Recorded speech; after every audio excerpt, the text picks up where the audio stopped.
기도하시겠습니다. 하나님 아버지 감사합니다. 오늘도 변함없이 저희를 예배의 자리로 불러주시고 함께 하나님의 말씀을 들을 수 있도록 허락하여 주시니 참으로 감사드립니다. 성령 하나님, 우리 가운데 함께하여 주셔서 우리의 모든 마음을 주님께로 향할 수 있도록 인도하여 주시고 이 시간 말씀을 통하여 주님의 뜻을 깨닫는 놀라운 역사를 이루어 주옵소서. 아버지, 우리 귀한 모든 성도님들의 마음과 생각 가운데 있는 모든 분주함들을 내려놓게 하시고 이 시간 주님의 말씀에 집중하는 우리 모두가 될 수 있도록 인도하여 주옵소서. 우리 주님 예수님의 이름으로 기도합니다. 아멘.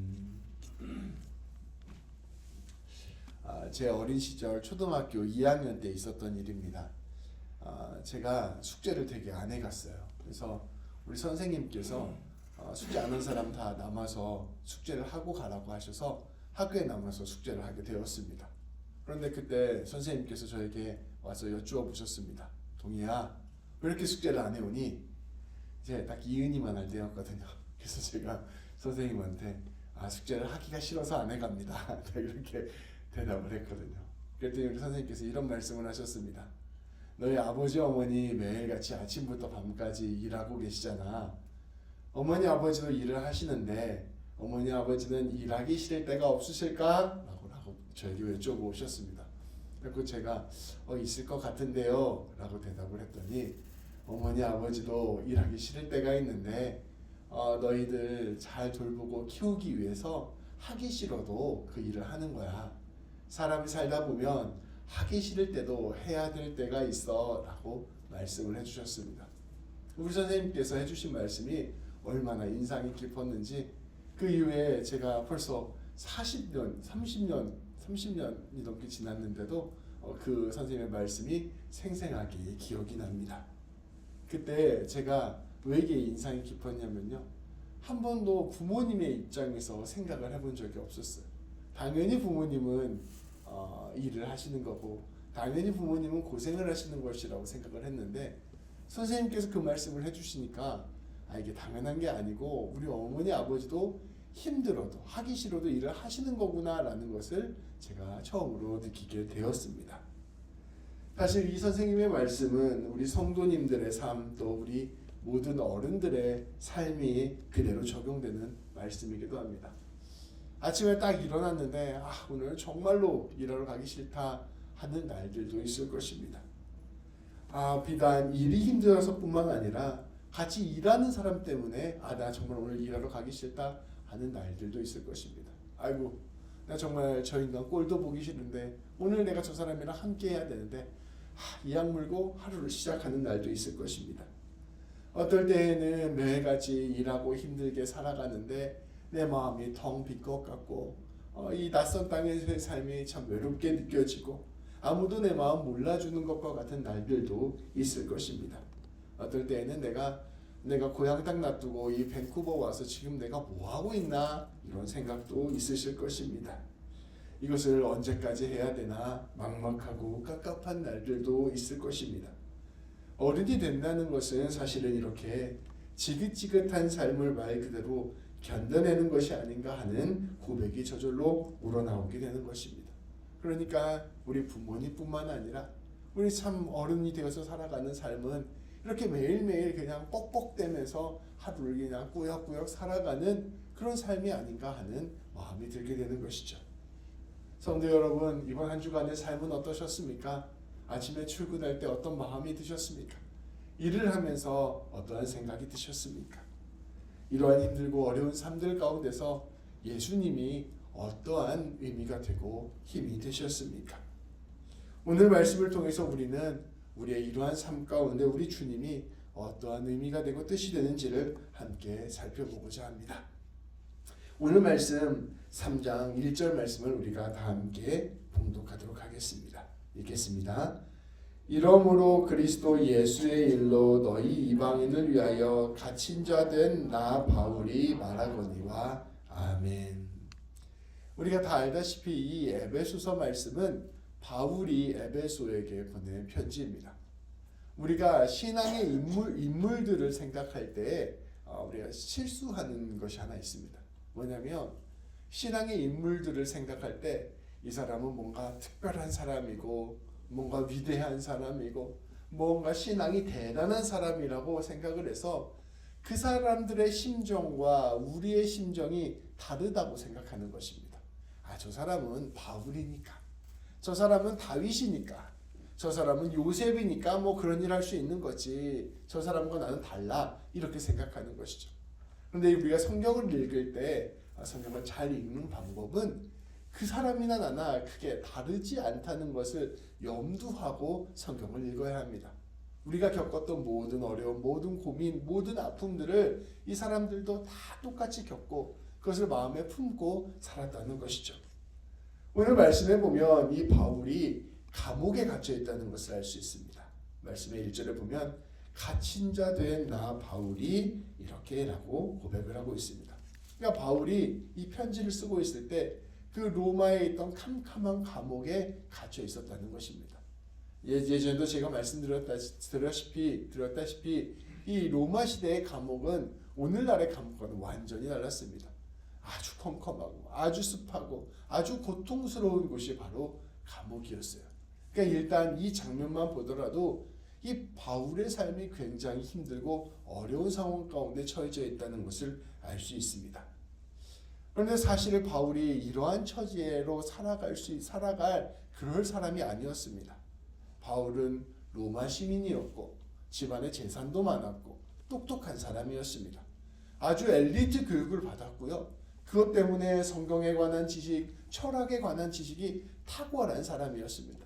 이 바울의 편지들을 보면서 알 수 있듯이 바울은 글도 잘 쓰는 사람이었습니다. 한마디로 말해서 바울은 이 로마 사회에서 승승장구해서 잘 먹고 잘 살 수 있는 사람이었다는 것입니다. 그런데 어떻게 보면 이 바울은 예수님을 만나고 나서 인간적으로 볼 때 인생이 완전히 나락으로 떨어지는 경험을 하게 됩니다. 이 바울의 한평생을 보면 굉장히 힘들고 어려운 삶만을 살아왔다는 것을 알 수가 있죠. 고린도 후서 11장 말씀에 보면 이 바울이 얼마나 고생을 했는지가 잘 나타나 있습니다. 바울이 이렇게 고백합니다. 내가 감옥에도 갇히고 매도 수없이 맞고 죽을 위기도 많이 겪었습니다. 유대인들이 사람을 때릴 때요, 그 법에 따라서 40대까지만 때리게 되어 있었습니다. 근데 바울은 이 40대에서 한 대 뺀 39대의 매를 5번이나 맞았습니다. 그러니까 죽을 만큼 매를 맞은 게 5번이라는 거죠. 그 중에 3번은 몽둥이로 맞았다고 이야기하고요. 1번은 돌로 맞았다고 이야기를 합니다. 3번이나 배가 침몰하기도 했고요. 그 망망대해에 한 일주일 동안 표류하는 경험을 하기도 했습니다. 여행을 하는 동안 강을 건널 때도 위험했고 강도를 만나서도 위험했고 또 자기를 미워하는 유대인들을 만나서 위험을 겪기도 했고 또 자기를 싫어하는 이방인들을 만나서 위험을 겪기도 했습니다. 시냇가를 건넜고 광야를 건너고 바다를 건너고 이 모든 삶의 자리에서 매일같이 고통을 겪었던 것이 바울의 삶이었던 것이죠. 수고하고 애쓰고 또 여러 번 날밤을 새고 굶주리는 일, 목마른 일, 또 추운 일, 헐벗은 일들을 경험해야 했던 것이 바로 바울의 삶이었습니다. 그러니 우리가 앞서 말씀드린 인생의 경험, 인생이 참으로 힘들다, 인생이 참으로 어렵다, 인생이 참으로 고통스럽다, 외롭다 하는 그 고통을 바울은 고스란히 경험했을 뿐더러 오히려 그것보다 더 심하고 더 어렵고 더 힘든 삶을 살아왔다 바울은 이야기하고 있는 것이죠. 그래서 에베소 3장 1절에서 말하는 갇힌 자 된 나 바울이라는 말은 정말로 나 지금 고생하고 있었습니다 라는 말과 같은 말로 해석할 수 있다는 것입니다. 이 바울이 얼마나 힘들고 처절한 삶을 살아왔는가, 우리는 이것을 통해서 바울을 통해서 우리의 모습을 비추어 볼 수 있는 것입니다. 그런데 여기에 또 한 가지 반전이 있습니다. 우리가 요즘 새벽마다 갈라디아서 말씀을 읽고 있거든요. 바울이 이렇게 죽도록 고생을 해서 교회를 세우고 성도를 세우고 복음을 전했는데요. 그 열매가 풍성했을까요? 아니면 그다지 별로 열매가 있지 않았을까요? 바울이 갈라디아 교회 성도들에게 가서 열심히 사랑해주고 열심히 섬겨서 갈라디아 교회를 세웠습니다.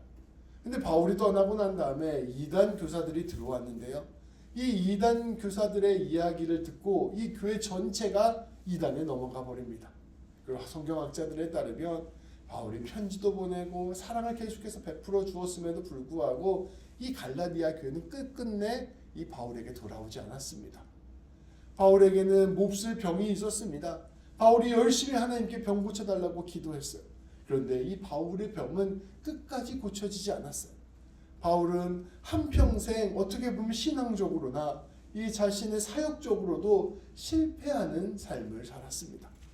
우리가 지금 되돌아보니 바울이 쓴 편지가 성경이 되고 바울이 사역했던 교회들을 중심으로 이 모든 유럽 사회가 기독교 국가로 바뀌어가는 역사를 보니 이 바울이 참으로 위대한 사람이다 라고 고백을 하지만 실제로 바울이 매일매일 삶을 살아가면서 경험했던 것들은 실패요, 실수요, 해결되지 않은 문제들로 가득 차 있는 그런 삶의 모습을 경험했던 것입니다. 또 바울이 성격이 불같아요. 그래서 관계도 굉장히 많이 틀어졌거든요. 사람들로부터 미움도 많이 받고 사람들과도 갈등이 심했던 삶을 살았던 것이 바로 바울의 인생이었습니다. 그렇게 바울이 참으로 어려운 삶을 살았다는 것을 우리는 성경을 통해서 알 수가 있죠. 그러니까 어떻게 보면 바울이나 우리나 그다지 다르지 않은 삶을 살았던 것입니다. 그런데 이 바울에게는 위대한 점이 하나 있었습니다. 이 바울은 자신의 삶의 의미를 분명하게 알고 있었다는 것입니다. 그러니까 이것을 우리에게 적용해서 생각해 보면 우리가 이 힘들고 어려운 삶을 뚫고 가는 방법이 바로 여기에 있다는 거예요. 우리의 삶의 의미를 분명하게 알고 우리의 삶의 뜻을 분명하게 알게 될 때 우리는 기꺼이 그 모든 어려움과 환난을 이겨낼 수 있는 힘을 얻을 수 있다는 것을 우리는 바울을 통해서 알 수가 있습니다. 이것을 다른 말로 하면 소명이라고 합니다. 하나님께서 나에게 주신 소명을 알게 되었을 때 이 바울은 이 모든 어려움을 넉넉히 이겨낼 수 있게 되었다는 것이죠. 오늘 말씀 에베소서 6절부터 9절까지 말씀을 우리가 한 절씩 교독하도록 하겠습니다. 제가 먼저 읽겠습니다. 이는 이방인들이 복음으로 말미암아 그리스도 예수 안에서 함께 상속자가 되고 함께 지체가 되고 함께 약속에 참여하는 자가 됨이라.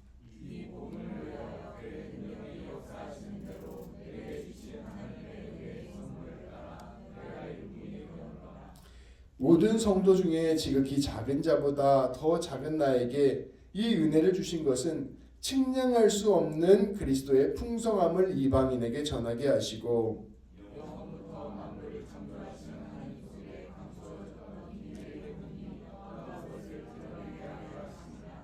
아멘. 바울이 한마디로 자기에게 어떠한 소명이 있는지를 알았다는 것입니다. 바울이 하나님으로부터 받은 소명, 사명은 무엇이었을까요? 그것은 이방인들에게 복음을 전하는 것이었습니다. 원래 구약의 시대에는 이방인들은 하나님의 백성이 아니었어요. 그런데 예수님께서 오심으로 말미암아 모든 이방인들이 하나님의 자녀가 될 수 있게 되었다는 것을 알게 되었습니다. 예수님을 믿기만 하면 어떠한 사람이라도 하나님의 백성이 될 수 있게 되는 것이죠. 그래서 바울은 이 놀라운 복음의 비밀을 이방인들에게 전하는 역할로 부름을 받았다라고 이야기합니다. 그리고 8절 말씀에 보면 모든 성도 중에 지극히 작은 자보다 더 작은 나에게, 그러니까 나 정말로 부족한 사람인데 하나님께서 나에게 이거를 은혜로 선물로 주셔서 나에게 이러한 일들을 감당하게 하셨다라고 바울은 고백하고 있습니다. 바울은 이것을 통해서 이방인들이 하나님의 자녀가 되고 그래서 이전에 하나님의 자녀였던 유대인들과 이방인들이 하나가 되고 그래서 함께 한 교회를 이루고 한 공동체를 이루어 하나님 나라를 이루어가게 되는 이 일에 내가 부름을 받았다라고 고백을 하게 된 것입니다. 그러니 이 하나님의 부르심을 붙들고 살아가고 이 하나님의 소명을 이루어가는 데 있어서 나에게 다가오는 여러 가지 고난과 어려움과 박해와 환난이 나에게 큰 문제가 되지 않는다는 것을 바울은 고백한 것입니다. 자신의 삶의 의미를 분명하게 아니 하나님께서 내 인생을 통해서 무슨 일을 하실까를 분명히 깨닫고 나니 오히려 내 삶에 다가오는 수많은 역경과 어려움들을 넉넉히 이겨낼 수 있는 힘을 얻게 되었다라고 바울은 고백하고 있는 것입니다. 그래서 바울은 13절에서 이렇게 이야기합니다. 그러므로 너희에게 구하노니 너희를 위한 나의 여러 환난에 대하여 낙심하지 말라. 이는 너희의 영광이니라. 바울은 선포합니다. 그러니 여러분, 제가 고생하는 것 보고, 제가 힘든 것 보고 여러분 낙심하지 않아도 됩니다. 오히려 이것이 여러분에게 영광이 되는 일입니다. 이것이 오히려 우리에게 기쁨이 되는 일입니다. 라고 고백을 하는 것이죠. 마치 부모님이 아주 고생을 많이 해요. 그러니까 자녀가 부모님 고생을 하는 거 보면서 아이고 부모님 너무나 고생해서 제가 마음이 너무 아픕니다. 라고 이야기를 합니다. 근데 부모님이 이렇게 얘기하는 거예요. 아니, 내가 고생을 하는 것은 너희가 잘 살게 하기 위해서야. 너의 삶의 토대를 잡아주기 위해서야. 그러니 내가 힘들고 고생하는 거 너희가 염려하지 않아도 돼.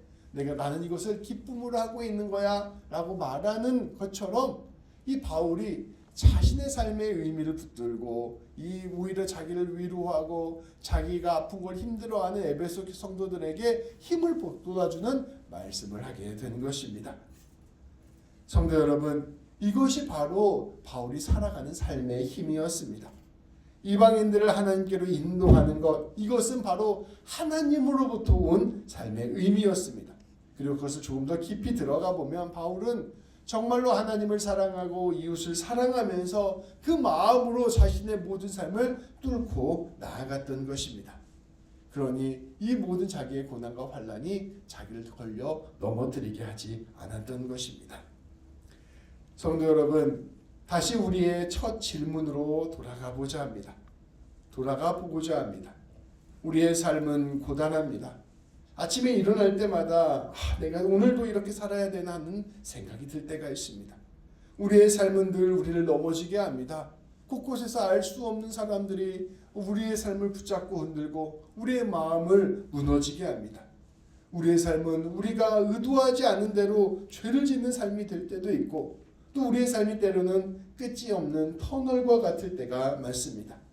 그때 우리는 무엇으로 이러한 삶을 뚫고 나아갈 수 있을까요? 말씀은 우리에게 선포합니다. 우리에게 바로 소명이 있어야 합니다. 다시 말하면 하나님께로부터 온 삶의 의미, 삶의 목적이 있어야 한다는 것입니다. 내가 왜 살아야 하는지, 내가 무엇을 위하여 살아야 하는지를 알아야 우리가 이 삶을 뚫고 나아갈 수 있는 것입니다. 성도 여러분은 내 삶에 의미가 있으십니까? 내 삶에 목적이 있으십니까? 내가 왜 이렇게 힘들고 어려운 삶을 살아감에도 불구하고 살아가야 하는가, 애써야 하는가 하는 마음의 중심이 있으십니까? 오늘 말씀을 통해서 우리가 그것을 한번 생각해 보았으면 좋겠습니다. 나는 무엇을 위하여 사는가? 나는 무엇을 위하여 하루하루를 버텨내는가? 그것을 꼭 찾으셨으면 좋겠습니다. 그러면 우리가 어떻게 하면 소명을 얻을 수 있을까요? 제가 이제 앞서 말씀드린 바와 같이 이제 바울은 이러한 소명이 있었다, 삶의 의미가 있었다라고 말씀드리면 우리 성도님들 마음속에는 이러한 생각이 있을 것입니다. 목사님, 그것은 바울이니까 가능했죠. 바울은 가다가 갑자기 어느 날 예수님이 눈앞에 번쩍 나타나시지 않았습니까? 바울은 예수님께서 직접 소명을 말씀해 주시지 않았습니까? 저도 제 눈앞에 번쩍 예수님이 나타나셔서 넌 앞으로 이것을 위하여 살아라 라고 말씀해 주시면 저도 그렇게 살 수 있습니다. 근데 저는 저를 향한 주님의 소명이 무엇인지 잘 알지 못하겠습니다 하는 고백이 우리 안에서 있게 될 것입니다. 그러나 놀랍게도 바울에게 소명을 주신 것처럼 우리 하나님께서 우리에게 똑같이 소명을 주셨다는 것을 꼭 기억해야 합니다. 소명을 그러면 우리가 어떻게 하면 알 수 있을까요? 무엇보다 우리가 소명을 받기 위해서는 신앙의 기본에 충실해야 합니다. 하나님께서 우리에게 말씀하시는 방법은 여러 가지가 있습니다. 무엇보다 성경 말씀을 통하여 말씀하시고요. 설교를 통하여 말씀하시고요. 기도 가운데 우리에게 마음을 주시기도 하시고요. 또 곁에 있는 신앙의 도덕자들을 통해서 우리에게 깨닫게 하시기도 합니다. 어떨 때는 찬양을 부르다가 찬양을 듣다가 주님의 뜻을 알게 되기도 하고요. 예배 가운데 우리의 생각 가운데 하나님께서 깨닫게 하시기도 합니다. 다시 말하면 우리가 기본적인 신앙의 교제 가운데서 하나님을 향한 부르짖음, 하나님을 향한 간구, 주님께서 우리에게 어떠한 것을 원하시는지를 우리가 바라는 마음이 있을 때 우리 주님께서는 자연스럽게 우리를 향한 하나님의 뜻을 깨닫게 하여 주신다는 것입니다. 그러니 기본적으로 우리가 주님의 소명을 찾기 위한 노력을 우리의 신앙 가운데서, 신앙생활 가운데서 최선을 다하여 하여야 할 것입니다. 그런데 우리가 이렇게 소명을 찾을 때 이 소명을 어떻게 하면 잘 찾을 수 있을까? 제가 몇 가지 힌트를 드리려고 합니다. 하나님의 소명은 크게 세 가지 특징, 세 가지 범주 안에 들어 있습니다. 이것을 기억하면서 우리 성도님들이 소명을 찾았으면 좋겠습니다. 첫 번째, 하나님의 부르심은 무엇과 관계되어 있는가? 바로 창조주 하나님의 일하심과 관계되어 있습니다. 우리 하나님께서 우리에게 처음 사람을 창조하시고 명령하신 일이 있습니다. 그것은 무엇이냐면 복을 주시면서 생육하고 번성하라, 땅에 충만하라, 땅을 정복하라, 모든 생물을 다스리라 라고 명령하셨습니다. 그러니까 우리 하나님께서 우리에게 주시는 이 명령은, 소명은 이 하나님께서 우리에게 첫 번째 하신 이 창조주 하나님의 명령과 대부분 일치합니다. 다시 말하면 어떠한 일이냐? 하나님께서는 우리를 통하여 우리 곁에 있는 사람을 먹여 살리고, 우리 곁에 있는 사람을 돌보고, 우리 곁에 있는 사람들을 양육하는 일로 부르셨다는 것입니다. 그러니까 하나님의 소명은 멀리 있는 것이 아니라 내 가족을 먹여 살리고, 내 가족을 돌보고, 내 가족을 세우는 일에 하나님의 소명이 있습니다. 그러니 우리가 매일같이 수고하고 애쓰면서 돈을 버는 것, 우리가 매일같이 수고하면서 누군가를 살리는 일을 하는 것은 하나님의 일과 멀리 떨어져 있는 것이 아니죠. 그러니까 우리가 일을 할 때, 또 우리가 사업을 할 때, 또 우리가 모든 삶을 살아갈 때 내가 사람을 살리는 일을 하고 있다면 그 일이 하나님의 부르심 안에 있다는 것을 기억하며 나아가야 할 것입니다. 내가 애써 수고하고 고생하는 일들이 내 가족을 먹이고 직원을 먹이고 성도들을 먹이고 이웃을 먹여 살리는 일이 된다면 그것은 귀한 하나님의 일들을 감당하는 일입니다. 그러니 우리가 일을 할 때 주님, 내가 이 일이 주님의 뜻에 따라 사람을 살리는 일이라는 것을 기억하게 하시고 오늘 주님이 주시는 힘과 용기와 지혜로 이 일을 감당하게 하옵소서 기도하며 하루하루 최선을 다하여 살아야 할 것입니다. 첫 번째로는 그렇게 다른 사람을 먹여 살리는 일, 나를 먹여 살리고 다른 사람을 먹여 살리는 일이 하나님의 소명과 깊은 관계가 있다라고 말씀드렸습니다. 두 번째로 하나님의 소명과 깊은 관련이 있는 일은 하나님의 사랑과 관련되어 있는 일입니다. 다시 말하면 화평을 이루는 일, 하나가 되게 하는 일입니다. 바울이 자신이 고난을 당하고 감옥에 갇히게 되어서도 기뻐하고 감사했던 이유는 바로 이방인들이 복음을 얻게 되는 일 때문이라고 고백합니다. 그런데 이방인이 복음을 얻게 됨으로 말미암아 이방인들과 유대인들이 화해하고 하나가 되는 역사가 일어났다라고 바울은 고백하고 있죠. 그러니까 바울의 이 섬김의 사역은 궁극적으로 화평을 이루고 하나됨을 이루는 사역이었습니다. 하나님의 부르심이 어디에 있을까요? 우리 가정 가운데 하나님께서 사랑을 주시고 하나님께서 화평함을 주시고 하나님께서 하나됨을 이루어가는 일에 나를 사용하신다는 것을 우리는 기억해야 합니다. 일터에서도 마찬가지입니다. 내 곁에 있는 직장 동료와 내 곁에 있는 사람들과 함께 화평을 이루고 사랑을 이루고 함께 어우러짐이 되는 그 일을 이루어가는 일에 우리 하나님의 부르심이 있다는 것을 기억해야 합니다. 교회에서도 마찬가지입니다. 진실된 교제를 나누고 사랑을 나누면서 주님의 은혜를 함께 묶어가는 그 일에 하나님께서 나를 부르셨다는 것을 기억하는 것, 이것이 바로 하나님의 소명을 기억하는 것입니다. 하나님의 부르심, 하나님의 소명은 다른 일에 있는 것이 아니라 내가 속한 가정, 내가 속한 일터, 내가 속한 학교, 내가 속한 모든 공동체, 내가 속한 교회에서 하나님의 사랑을 흘러넘치게 하는 그 일이 바로 하나님의 부르심이라는 것입니다. 때로는 누군가를 화해하고 화평하게 하는 일이 나에게 손해가 될 때도 있습니다. 누군가에게 사랑을 베푸는 일이 내 삶에 피해가 될 때도 있어요. 내가 양보해야 되고 내가 용서해야 되고 내가 품어야 될 때도 있습니다. 그러나 우리 하나님께서 나를 그 일로 부르셨다는 것을 깊이 깨달으면 우리는 기꺼이 그 일을 감당하게 되는 것입니다. 그러니까 하나님의 부르심은 화평을 위한 부르심이다 라는 것을 꼭 기억해야 합니다. 우리 예수님께서는 우리를 이렇게 이야기하십니다. 내가 너희를 보내는 것이 마치 양을 이리 가운데 보내는 것 같다. 내가 어딘가에서 화평을 이루고자 할 때 우리는 이리 앞에선 양과 같이 어쩌면 두려울 수도 있고 피해를 당할 수도 있게 된다는 것이죠. 그러나 우리가 주님 붙들고 나아가게 되면 주님이 주시는 놀라운 힘으로 화평과 사랑을 이루어가는 놀라운 삶을 살게 될 것입니다. 세 번째로 우리 하나님께서 우리를 부르시는 일에 큰 특징은 구원의 하나님과 관련된 일입니다. 우리 하나님께서 우리를 통하여 영혼을 구하시기를 원하시고 교회를 세우시기를 원하시고 하나님 나라를 확장하기를 원하십니다.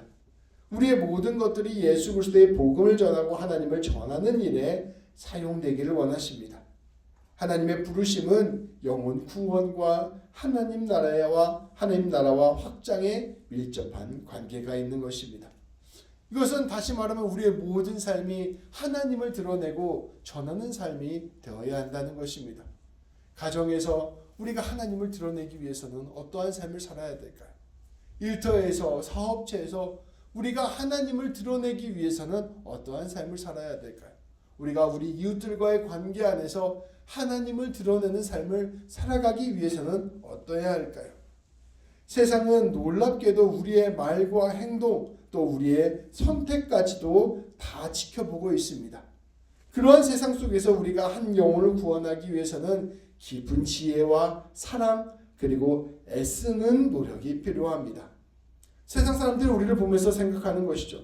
저 사람이 정말로 하나님을 알고 믿고 따르는 사람인가?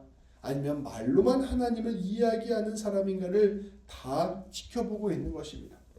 매일같이 하나님을 막 이야기해요. 교회 가야 된다는 이야기를 하고 매일같이 신앙에 관한 이야기를 하는데 결정적인 순간에 보면 그 모든 선택의 순간에서 자기 이익만 생각해서 선택하는 사람이 있다고 봅시다.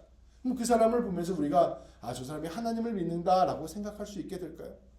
어떠한 순간이든 하나님의 뜻과 하나님의 바람을 먼저 생각하는 것이 아니라 결국 자기 생각, 결국 자기 이익, 결국 자기 감정대로 살아가는 사람들을 보면 세상 사람들은 결코 그 사람을 보면서 하나님이 살아계시다라고 말할 수 없을 것입니다.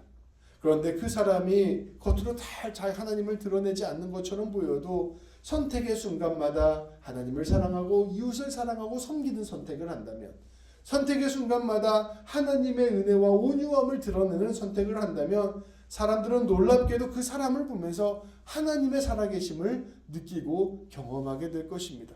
그 모든 것들을 통하여 하나님이 드러나게 되는 것이죠. 그렇게 우리가 하나님을 전하는 삶을 살고자 한다면 온 존재가 변화되는 일이 일어나야 합니다. 그래서 우리가 하나님을 전한다는 것은 더 어렵고 더 힘든 고난의 삶이 될 수 있다는 것을 기억해야 하는 것이죠. 그러나 우리가 진실로 하나님이 나를 하나님 전하는 사람으로 부르셨다는 것을 깨닫게 된다면 하나님이 나를 통하여 하나님의 사랑과 은혜와 복을 전하시겠다고 선택하셨다는 것을 알게 된다면 우리는 놀랍게도 그 어려움과 고난의 길을 기쁨으로 감당하고 더 나아가 하나님 전하는 일에 최선을 다하는 삶을 살게 된다는 것입니다. 그리고 그렇게 우리가 하나님 전하게 될 때 놀랍게도 우리는 날마다 주님이 주시는 새로운 힘을 얻게 되고 이전에는 알지 못했던 놀라운 하나님의 일하심을 경험하게 될 것입니다. 내가 하나님을 위하여 손해를 보고 내가 하나님 때문에 실패하고 내가 하나님 때문에 양보하고 내가 하나님 때문에 고난을 당하였는데 놀랍게도 하나님께서 그것보다 더 큰 것으로 갚아주시고 하나님의 일을 드러내주시는 기적의 순간들을 우리에게 경험케 하여 주실 것이라는 것입니다. 그래서 우리가 하나님의 삶에 하나님과 더불어 동행하는 복된 삶을 살게 된다는 것입니다. 말씀을 정리하겠습니다. 성도 여러분, 하루하루의 삶이 힘들고 어렵습니다. 우리의 삶 가운데 우리가 해결해야 될 문제가 많고 해결해야 될 인간관계가 많고 어려움이 우리에게 다가옵니다. 그것은 예수님을 믿으나 믿지 않으나 똑같이 다가오는 현실입니다. 그런데 이러한 삶을 어떻게 하면 잘 살아낼 수 있을까요? 세상은 이렇게 이야기합니다. 할 수 있는 한 고난과 어려움을 피해라. 할 수 있는 한 너의 이익을 추구해라. 할 수 있는 한 안락하고 편안한 삶을 얻어내라. 너의 마음을 잘 돌보고 너의 감정을 잘 돌봐서 네가 너를 지켜내는 삶을 살아라. 세상의 방식대로 유익을 구하라 라고 우리에게 권면합니다. 그래서 최대한 고난이 없고 편안한 삶을 살기를 우리에게 권면하는 것이죠. 그런데 성경은 우리에게 다른 세상을 이야기합니다. 오히려 우리 가운데 그 고난 한가운데로 뛰어들어가라 말합니다. 그 어려움 한가운데로 뛰어들어가라 말합니다. 그리고 그 가운데서 그 어려움과 고난을 뚫고 나아가며 하나님의 뜻을 이루어가라 이야기합니다. 우리의 삶을 진실로 잘 사는 길은 고난과 어려움을 피하고 편안함과 안락함을 추구하는 것이 아니라 어떠한 상황 가운데 있다 할지라도 어떠한 형편 가운데 있다 할지라도 우리의 삶의 의미와 목적을 정확히 알고 그것 붙들고 나아가는 것이 진짜로 승리하는 길이라 이야기하는 것입니다. 그것을 다시 말하면 하나님으로부터 오는 소명, 하나님께로부터 오는 부르심을 아는 것이 정말로 네가 인생을 살아갈 수 있는 비결이다라고 주님은 말씀하고 있는 것입니다. 고난과 어려움과 역경 가운데서 그것 가운데서 오히려 하나님의 뜻을 알게 될 때, 하나님의 부르심을 알게 될 때 그것을 뚫고 나가 승리할 수 있게 있다 우리에게 말씀해 주는 것입니다. 그러니 우리는 우리의 마음과 생각을 주님께로 향해야 할 것입니다. 우리의 삶의 중심을 하나님께로 모아야 할 것입니다. 말씀과 기도와 찬양과 예배를 통하여 늘 성령 충만함을 구하고 주님의 부르심을 구하며 주님의 소명을 물어야 할 것입니다. 그래서 우리 하나님께서 우리에게 날마다 주시는 새로운 소명으로 우리의 삶을 새롭게 해야 할 것입니다. 말씀은 우리 하나님의 소명이 크게 세 범주 가운데 있다는 것을 우리에게 가르쳐 줍니다. 날마다 내 곁에 있는 사람을 먹여 살리고 돌보고 세우는 일에 네 마음을 써라라고 말씀은 우리에게 이야기하고 있습니다. 더불어 네 곁에 있는 사람들과 화평을 이루고 사랑을 나누며 그들 가운데 하나님의 사랑을 전하라 말씀하고 있습니다. 세 번째로 구원의 하나님과 더불어 영혼을 구원하고 하나님 나라를 확장하라. 하나님의 살아계심을 너의 모든 말과 행동을 통해서 드러내라 말씀하고 있습니다. 이것을 우리가 기억하고 오히려 우리의 삶 가운데서 더 힘들고 어려운 일이 될 것과 같은 이 일에 우리의 마음을 내어드릴 때, 우리의 삶을 헌신하게 될 때 우리의 삶은 놀랍게도 주님과 더불어 승리하는 삶을 살게 될 것입니다. 이것이 바로 우리 기독교 신앙의 역설입니다. 기독교 신앙은 고난을 피하지 않고 고난의 한가운데로 주님과 함께 뛰어들어가는 신앙입니다. 이 놀라운 복음의 의미, 구원의 의미를 우리 성도님들이 깊이 깨닫고 하나님의 부르심을 깊이 깨닫고 이를 통하여 진실로 행복하고 복된 삶을 살게 되는 우리 모든 성도님들 되시기를 우리 주님의 이름으로 축복합니다. 기도하시겠습니다. 하나님 아버지 감사합니다. 우리 귀한 성도님들 한 분 한 분 가운데 하나님의 부르심을 깨닫는 놀라운 은혜를 허락하여 주옵소서. 하나님이 우리를 아는 것, 하나님이 우리와 함께 하시는 것, 하나님이 우리를 사랑하시는 것을 깊이 깨닫고 하나님께서 우리 인생의 삶의 자리자리에서 하나님의 부르심이 있다는 것을 온전히 알게 되는 우리 모든 성도님들 될 수 있도록 인도하여 주옵소서. 아버지 안에 우리의 모든 삶이 하나님과 더불어 내 곁에 있는 사람을 살리고 하나님과 더불어 내 곁에 있는 이웃과 사랑을 나누고 화평을 이루며 하나님과 더불어 내 곁에 있는 이들에게 하나님의 놀라운 생명을 전하는 일이 우리의 삶의 중심이 되어야 함을 우리가 온전히 알게 하여 주시고 하나님 우리 모두가 하나님 붙들고 승리하는 귀한 성도님들 될 수 있도록 인도하여 주옵소서. 고난이 힘들고 삶이 어렵고 막막할 때에 하나님 이 가운데 함께 하신 하나님을 더 바라보게 하시고 하나님이 부르시고 계심을 온전히 깨닫게 하여 주셔서 하나님 붙들고 오히려 고난 가운데서 승리해 나가는 우리 모든 성도님들 될 수 있도록 인도하여 주옵소서. 우리 주님 예수님의 이름으로 기도합니다. 아멘.